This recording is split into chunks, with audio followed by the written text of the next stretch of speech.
Seberapa penting sih niat di awal waktu bangun bisnis? Kan tadi kita ngomongin niat kan. Kadang kita ngerasa udah niat baik, tapi di tengah jalan malah bingung. Ini beneran panggilan hati? Atau sebenarnya cuma butuh validasi, cuma pelarian dari luka lama, karena rasa gak dihargain makanya jadi maksa bikin bisnis, atau sekedar pengen ngebuktiin diri. Kalau ternyata niatnya masih campur aduk, bisa merusak hasil akhir gak sih? Dan gimana cara biar tetap yakin tanpa kehilangan arah? Ini ngomongin niat lah, niat keren awal. banget ya. Jadi ini pada keren banget. Bab yang paling penting di dalam Islam adalah bab niat. Bahkan ini mengalahkan bab-bab yang lain. Orang bilang kalau intensi atau niatnya itu nggak benar, maka semuanya jadi nggak benar.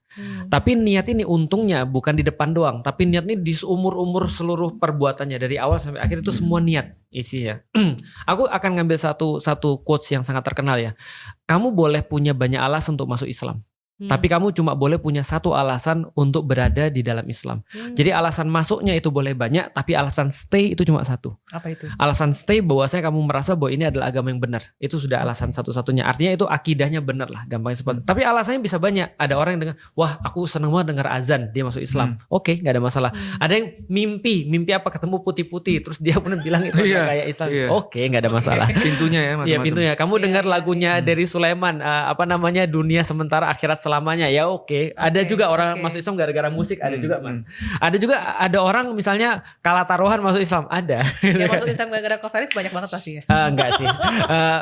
Apapun alasannya lah. Mungkin karena Felix Yao cakep, misalnya gitu kan. Walaupun itu nggak valid ya.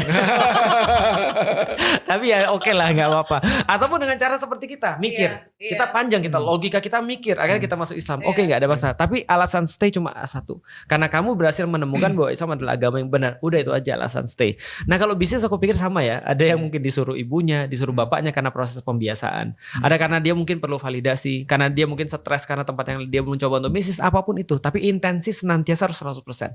Maka gunakanlah kalau memang intensi kita karena bisnis, mungkin karena banyak hal. Untuk itulah ada orang-orang kayak Mas Jaya. Apapun intensi kalian, ayo masuk ke sini. Ayo kita belajar tentang bisnis. Bahwa bisnis ini cuma part of our life. Bahwa hidupmu lurus, bisnismu lurus. Artinya kalau hidupmu gak lurus, gimana bisnismu bisa lurus? Artinya kalau menurutku ya, kalau niat ini di awal gak benar, ini pengaruh banget sih. Contoh kayak gini ya, orang bilang salah satu senti ketika narik anak panah, itu bisa berakibat lewatnya sasaran beratus-ratus meter. Padahal cuma 1 senti doang. Makanya presisi itu di awal lebih penting daripada presisinya di akhir. Maka niat itu adalah ibarat orang yang tadi narik anak panah tadi itu. Dia ngarainya benar atau enggak? Orang ngarainya benar aja sering melenceng. Apalagi yang ngarainya enggak benar. Itu sih kalau aku. Setuju. Jadi biar tidak kehilangan arah, setidaknya punya mentor kah, atau punya role model, atau gimana? Menurutku ya, ini sebagai orang yang berguru pada orang-orang yang jadi gini, di dalam Islam guru itu penting banget. Karena guru inilah yang nanti akan menentukan kamu salah atau tidak. Maka di dalam Islam kita harus belajar untuk tuli terhadap hampir semua orang, kecuali mungkin 3 atau 4. Satu, orang yang ngasih kita makan, orang tua misalnya. Kalau sekarang kan gak ada yang ngasih kita makan kan kecuali diri kita sendiri. Yang kedua pasangan, tapi bisa jadi orang gak punya pasangan. Yang 3 guru. Kalau misalnya dia gak punya 2 ini, minimal guru dia dengerin. Karena pembeda antara baik dan buruk itu bisa jadi guru. Contoh ya, kita merasa kadang-kadang kita tuh pemberani. Tapi kalau gurunya bilang, enggak, lu itu bukan pemberani, jangan lakukan. Berarti kita sudah dengerin aja guru. Kadang-kadang kita merasa bahwa kita tuh gak pantas, tapi guru bilang, enggak, lu udah pantas, lu maju aja. Berarti kita dengerin juga. Nah maka berguru pada seseorang atau punya mentor dalam bisnis ini penting banget dalam bisnis kita. Karena mentornya akan nyelesain banyak hal. Cara nyarinya gimana? Nah itu kalau di dalam Islam aku bisa jawab sih. Tapi kalau dalam bisnis mungkin nanti Masnya bisa jelasin. Kalau aku pedoman untuk memilih guru, aku yakin banget guru akan muncul ketika muridnya udah siap. Kata Sun Tzu. Iya itu kata Sun Tzu. Yang banyak terjadi sekarang adalah murid mau ngatur gurunya siapa. Itu gak bisa. Contoh misalnya kayak gini ya. Kadang-kadang sederhana. Kapan aku dipertemukan sama Mas Jaya? Sebentar, Sun Tzu atau Confucius ya? Dua-duanya mungkin sama-sama orang Cina kali Mas. Jadi yang ngomong orang Cina lah ya. Kira-kira gitu. Aku bilang pepatah Cina ya. Nah artinya kapan aku ketemu dengan Mas J? Ketika aku punya problem bisnis. Oke. Kapan aku ketemu guruku yang sekarang? Guruku yang sekarang aku ketemu ketika aku punya problem yang lebih pelik daripada guruku yang awal. Guruku yang awal misalnya Ustadz Fatih Karim, aku belajar sampai sekarang tetap guruku sih. Tapi at some point ketika aku punya problematika yang jauh lebih besar daripada misalnya problematika yang aku punya dulu, maka aku dipertemukan dengan guru yang lain.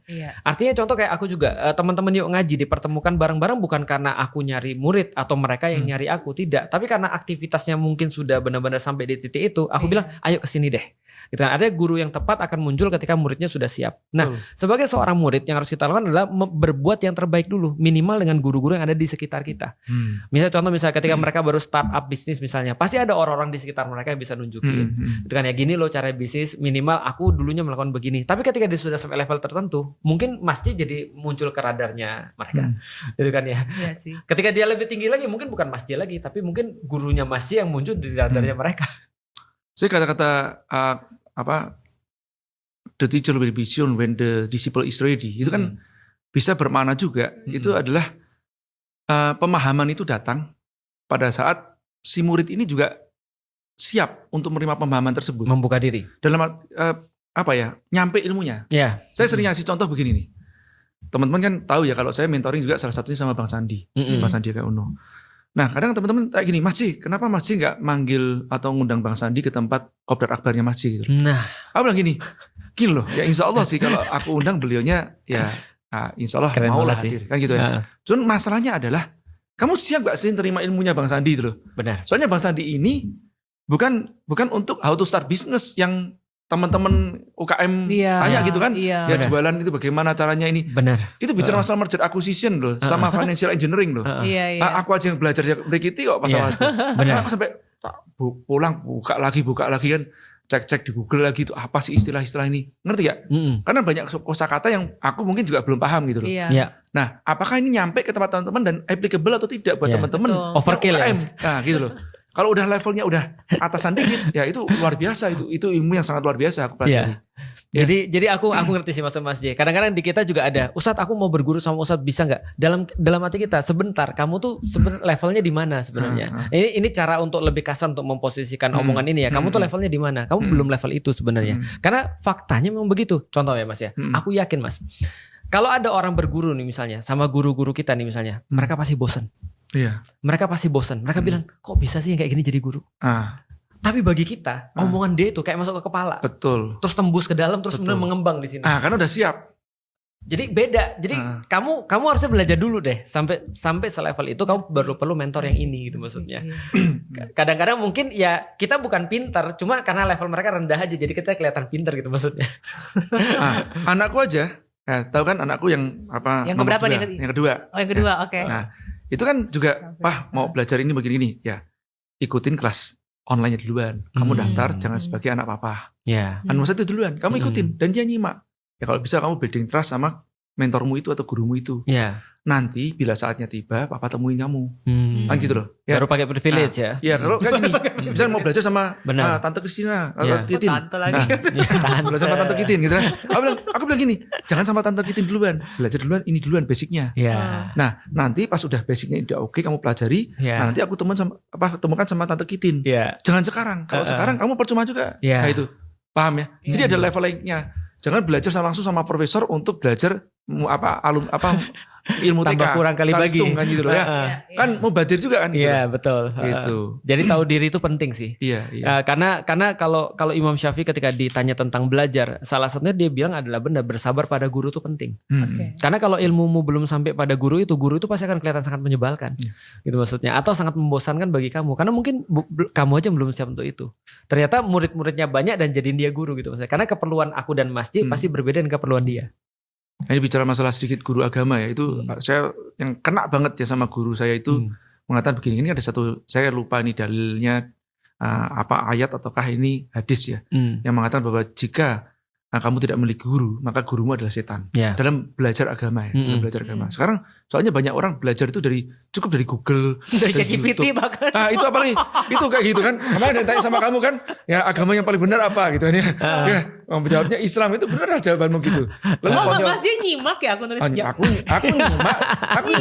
Aku nyimak ketololan mereka Ya termasuk yang ngomongin semoga kamu dapat hidayah. Iya, Ya, kapan loginya? Itu buat aku kata-kata tolol buat aku. Enggak, jadi waktu itu ada yang komen di postingan aku, Cici sering ngobrol sama ChatGPT deh, Iya. bertanya agama apa yang paling benar. pasti jawabannya Iya. Islam.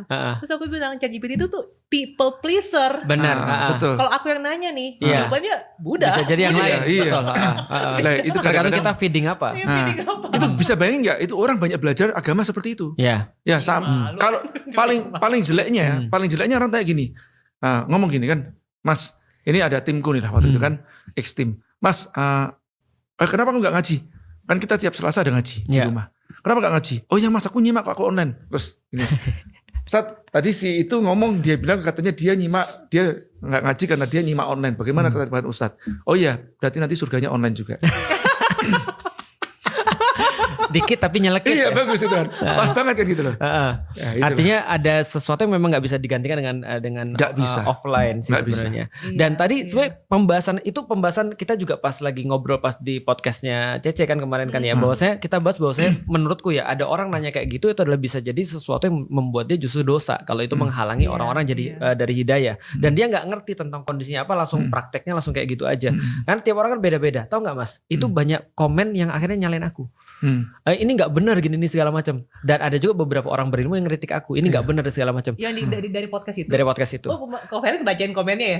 Bukan, ada yang langsung datang ke aku. Oh gitu. Langsung ngomong. Nah, cuman kan balik lagi. Berarti konteksnya mana aku nggak. Yang Jadi waktu ada penjelasan. aku interview. Ketika Felix. Cece interview terus dia bilang gimana kalau ada orang yang ngomong bahwasanya semoga dapat hidayah. Oh, iya, dan iya, segala. iya. Nah kan orangnya nggak nyaman. Masa Iya. kita harus seperti Betul. itu. Betul. Ya aku ngambil contoh. Aku kepada ibuku juga aku nggak kayak gitu juga. Betul. Misalnya. Nah aku kadang-kadang kayak gitu sama Feren tuh di Escape. Cuma tuh apa? Untuk lucu-lucuan karena kita tahu kondisinya seperti apa. Iya. Nah sehingga Fashion lucu. satu hal itu nggak bisa diaplikasi seperti apa ya, kayak robot gitu maksudnya. Kalau ini aplikasinya ini nggak bisa begitu karena dakwah itu adalah sesuatu seni sebenarnya. Nah di titik itu banyak orang-orang muslim balik lagi Mas, Iya. nggak bisa terima tengah Mas, maunya ekstrim kiri atau ekstrim kanan. Itu aku ada satu analogi yang agak ekstrim sih Ustadz. Kalau ada kita ngomong sama orang yang korupsi nih. Ya. Ya. Nah terus kita tuh ya ini ngobrol santai aja. Terus semoga Bapak mendapatkan hidayah atau mendapatkan petunjuk ke jalan yang benar. Pasti dia marah loh. Iya, Karena pasti. dia juga merasa bahwa oh ya gue pahlawan bagi keluarga gue. Benar. Kan gitu loh. Ya. Nah orang kan punya perasaan seperti itu. Nah Betul. makanya menghargai orang berkata benar belum tentu caranya benar. Iya. Kan gitu kan. Betul. Saya suka kata-katanya Gus Ba yang mencuplik satu dalil nih kan, mengatakan al-insan abdul ihsan, itu kan Ya, bagus banget itu ya. Betul. Jadi manusia itu budaknya kebaikan. Gitu loh. Manusia budak. Budaknya Iya. kebaikan. akan menjadi budak pada kebaikan. Nah, orang yang baik sama dia bukan belum tentu benar orangnya. Ya. Iya. Ngerti gak? Misalnya temennya ini orang nakal gitu ya, ya pergaulan gak benar. Tapi dia baik. Pas lagi dimarahin sama bapaknya, dia ngerangkul. Ya. Ini kebaikan. Manusia tuh budaknya kebaikan. Dia akan Iya. ngikutin kebaikan itu. Mm-mm. Ya, jadi bukan masalah Bukan benar atau nggak benar. betul, tapi cara how to delivernya dia Iya. bagaimana? Ya, tepat atau tidak tepat itu. Ya, dulu pas pertama kali di Twitter, aku kan bahas riba tuh. Wah, dihantem bahas riba. Oh ini segmen kedua nih ngomongin Iya. kita. 70.000 followers komen ke aku. Aku nggak suka Felix tapi dia bener. Oh, aku ngomong gitu. Iya, aku kan langsung datengin rumah Mas J kan waktu itu kan untuk ngobrol kan sebenarnya kan ya. Tapi coba bayangin kalau dibalik. Felix tuh bener tapi aku nggak suka, sama aja kan. Artinya gini, suka itu yang menentukan orang tuh mau nerima atau enggak. Bukan benar atau enggak benernya. Itu orang berilmu. Aku pikir gini pas Mas J nulis komen itu di Twitter. Aku pikir gini, gimana dengan orang-orang yang lain yang bukan Mas J? Mas J punya ilmu, dia ngerti mana yang benar mana yang enggak. Cuma dia tetap nggak suka kan sama aku gara-gara cara penyampaian kan salah kan gitu kan ya. Gini, kan dia kan kalau ngomongnya pas banget nih. Iya, kan? Waktu Dulu, ketemu Pak. Felix di Twitter juga aku kurang suka sih. Coba Iya. dulu kan gitu loh. Iya. Iya, pendek-pendek, konteksnya betul. terlalu Nah, pendek. terus Betul. juga gini, mengetahui kebaikan itu, kebenaran itu, mengetahui dalil kebenaran, itu kadang-kadang kita nggak suka. Ya, Kalau bisa benar. gini, kan gampangnya gini. Ini aku makan nih, ya. Baru mau makan terus ngomong, jangan makan dulu. Itu ada babinya. Boleh nggak makannya? Ngomongnya habis makan. Kan gampangnya gitu loh. Ya. Paham nggak? Boleh nggak ngomongnya habis makan? Maksudnya apa sih? Ini gue jadi bingung nih kayak gitu loh ya. Nah kalau gue habis makan lain perkara gitu kan. Itu istilahnya begitu loh. Ngerti. Istilahnya gini loh. Ya kan kita tuh kadang-kadang kan kalau nggak gini, kita mau berbuat maksiat loh. Iya. Terus diomongin dalil duluan. Sebentar, gue berbuat duluan lu baru ngomong boleh gak gitu gampang gitu. Bisa gini kan, kita ini kan karena kita ngerti dalil, pas kita begitu tahu kan kita akhirnya terikat oleh suatu hukum.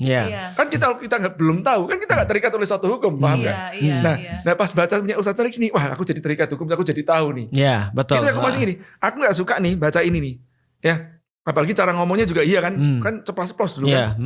Nah tapi ini bener. Itu lagi ngomongin apa sih kalau konteksnya? Lupa aku. Riba. Oh yang tadi riba. Karena kan Mas J kan berada dalam kondisi kenyataan kan. Kalau misalnya contoh misalnya ada satu pengusaha yang udah tahu riba tuh nggak boleh, berarti kan banyak harus pemecatan massal, harus balikin ini segala macam. Nah kita kan belum sampai ke titik itu pas bahasnya. Nah tapi maksudku adalah tidak ada yang suka ketika dikasih tahu kebenaran. Maka buatlah mereka suka untuk mendapatkan kebenaran. Gampangnya gini DC. Aku dikasih tahu istriku dalil misalnya. Reaksiku pertama apa? Walaupun nggak pernah ya, tapi kalau dia ngomongin aku, Bi, kayak gini-gini loh dalilnya di dalam Islam. Aku bilang gini, aku nggak perlu mama dedeh di rumah ini. Ya kan? Karena kan, maksudnya aku nyari kamu cuma untuk menenangkan aku kan. Kenapa kamu jadi ngasih aku dalil? Aku tahu dalilnya. Cuman kita harus ngerti bahwasanya kebanyakan aku nggak bilang semua, kebanyakan orang bermaksiat bukan karena nggak tahu dalil, tapi karena dia gagal mengaitkan kesukaan dirinya atau emosi dirinya dengan logikanya dia. Sederhana itu. Jadi bukan masalah logika. Orang tuh udah tahu yang mana yang benar. Emang pelacur nggak tahu dia salah, dia tahu semua, cuma dia emosinya belum bisa diatur. Jadi memenangkan emosi tadi kebaikan lebih penting daripada mengetahui mana yang benar dan mana yang salah. Gitu, itu sih sebenarnya. Ngerangkul lah istilahnya. Iya, jangan dipukul ya. Habis ngerangkul baru dipukul. Ya. Betul.